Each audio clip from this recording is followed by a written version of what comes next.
Hello and welcome back, my name is the Twin Leaf Matt, and today you are watching the Twin Leaf 2. I've been playing Pokemon all my life, I am a certified Gen 1er, and have decided to become a Poketuber with my best friend Twin Leaf Max because of that.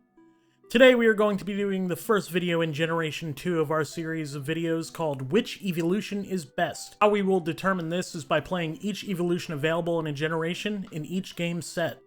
I will be judging the evolutions on time to defeat the game, my personal rating of how easy it was, as well as the level it finished the game at relative to the champion's highest level Pokemon and the other evolutions.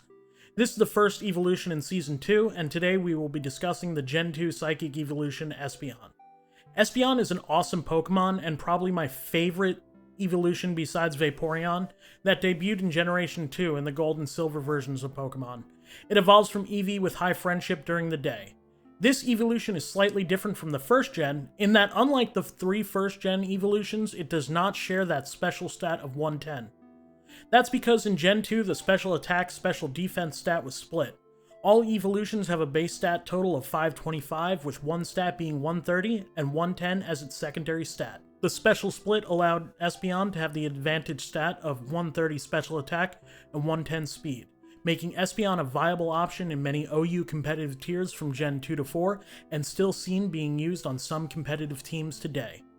Spoiler alerts for the other videos in the series ahead.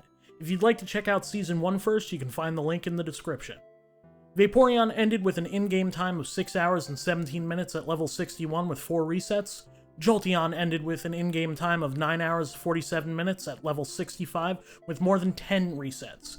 Flareon ended with an in-game time of 5:22 at level 66 with a multitude of resets, but all that doesn't matter now because it's a new season. Just like Season 1, I will use no items in battle and only catch and use other Pokemon that I need for HMs or TMs outside of battle. Will Espeon be the best in Gen 2? Let's find out.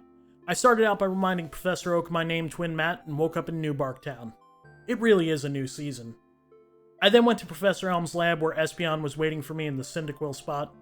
I named Espeon Big Brain and made my way to Mr. Pokemon's house. I wanted to put Espeon in the Cyndaquil spot because Feraligatr gets Bite, and Bite being a dark move in Gen 2 made it so that it was super effective against Espeon, so I thought this was the best play to get it to be the hardest. At Mr. Pokemon's house, I met him as well as Professor Oak, who told me to listen to his podcast, and I made my way back to New Bark. On my way back to New Bark, I met my rival, who went to fight me with his stolen Totodile. Espeon starts out with the same basic move. Oh. It doesn't start out with the same basic moves. It just has Tackle and Tail Whip. Okay, fine. You know what? I can work with that. I tackled down the Totodile and beat my rival. I informed the police back in New Bark about the name of my rival, Twin Max. After telling the police, I made my way to fight my best friend, youngster Joey. I was lucky to escape with my life against his top percentage Rattata and made my way to Violet City. I went to Faulkner at level 10, a little overconfident, so I didn't heal and I lost the first time. After healing, I went and fought Faulkner again at level 10 and was able to beat him pretty easily with a few tackles. I made my way through Sprout Tower, where my rival said some hurtful things again, and I made my way to Azalea Town. At level 16, I learned Confusion and finally had my stab move. Kurt told me about the rockets coming back and that they were cutting off Slowpoke tails, so I followed him as he fell down the well. Someone go get Lassie. I easily beat all the rockets in Slowpoke well and made my way to Bugsy. Bugsy was quick.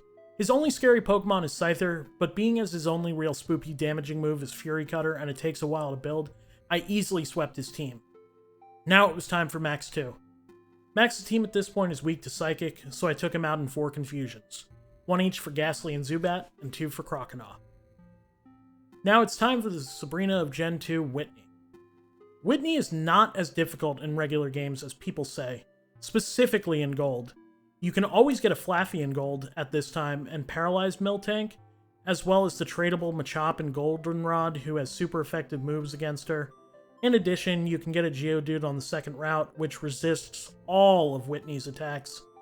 So, I don't complain about it, Whitney, as much as everyone else, but let's see how hard she is with a solo run. I send out Big Brain and hit Clefairy with a Confusion. I then get hit back and take a Double Slap.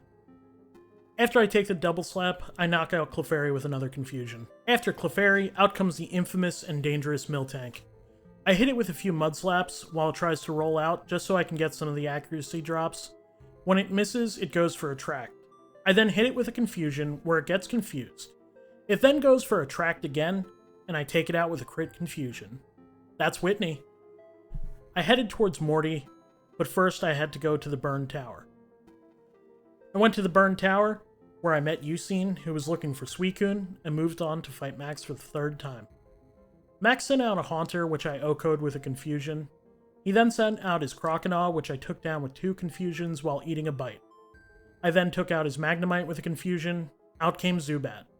I was confused and hit myself with an attack, and he hit me with a super effective bite. However, after that I hit back so hard with a Confusion that I was blasted through the floor, where I first encountered Big Vaporeon. Big Vaporeon, Big Flareon, and Big Jolteon all ran away, and I ran to Morty. Here's how that went. Morty's Ghastly was an OHKO. Haunter was an OHKO. Gengar was an nope, wait, Confusion. Yes, OHKO, never mind. And then last Haunter was an OHKO. I taught Espeon Shadow Ball to get some coverage. The unfortunate thing is Ghost is physical in Gens 1 through 3, so it's not the best move for Espeon, regretfully. I made my way to Olivine, and then was asked to get a special potion for Ampharos in the Cinnawood Pharmacy.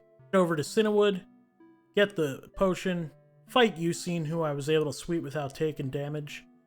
And while I was in Cinnawood, I decided to fight Chuck, and I think you guessed how that went for Big Brain. 3 shots, it was over. I then went to fight Jasmine, and, some para-confusion bad luck actually knocked me out. Try number 2.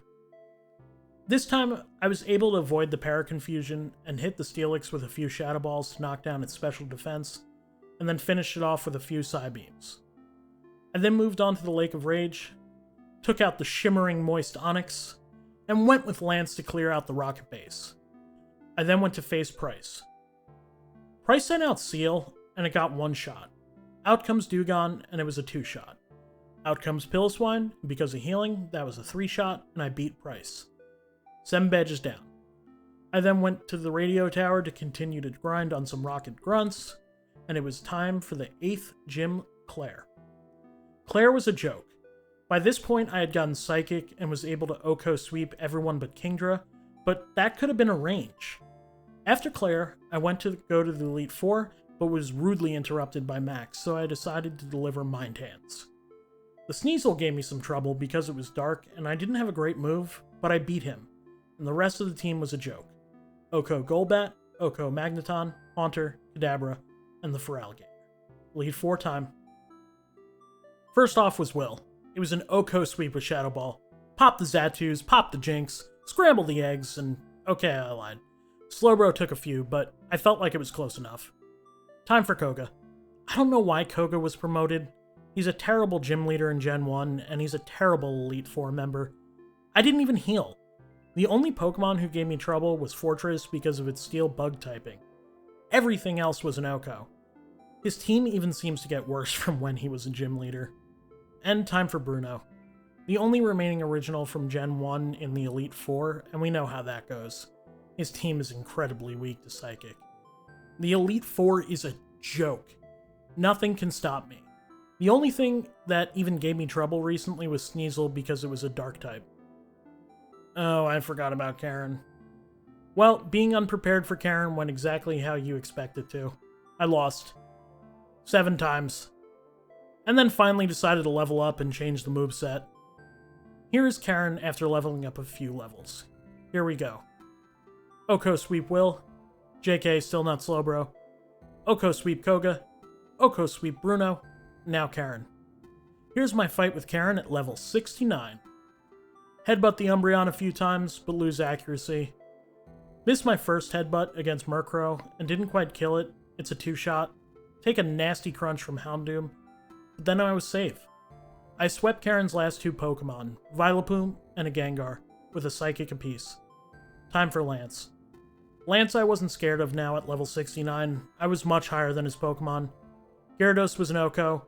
Dragonite was an OHKO. Aerodactyl was an OHKO. Charizard was OHKO. And so was his last Dragonite. I'm almost upset. I think I shouldn't have leveled up so high. I probably could have beat the Elite Four at a lower level. But there it is. But we have a few more things to do. namely beat the real champion. Red. I also did Kanto, but there was not a single interesting fight in Kanto.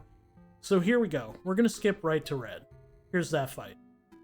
Oko Red's Pikachu with a Psychic. Oko Espeon with a Shadow Ball. Time for Snorlax. Snorlax is an issue because of its high special defense, and I screwed it up, and I lost the first time. Here's the second fight. Oko Pikachu. Oko Espeon. Hit the Snorlax with a few Psychics, and he rests.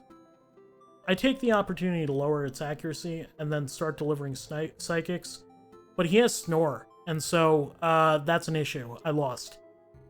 Attempt 3, starting from Snorlax. 1 Psychic, he amnesias, but then I get a crit Psychic before it damages me, and I kill it.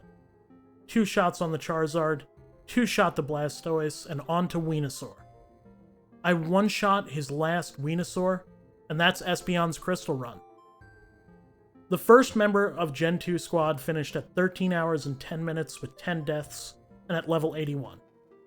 I think if I did this run again, it would be faster and at a lower level. I honestly haven't played Gen 2 fully through since, like, probably 15 years ago, so it was difficult to remember some things, honestly. Let me know what I could have done better in the comments below. Who do you think will be the Gen 2 champ? Will it be Espeon? Will it be Jolteon? Will it be Flareon, Vaporeon, or Umbreon? Make sure you like this video, check out the other videos on the channel, and subscribe to the Twin Leaf too. I'm the Twin Leaf Matt, and I will see you next time. Thanks for watching.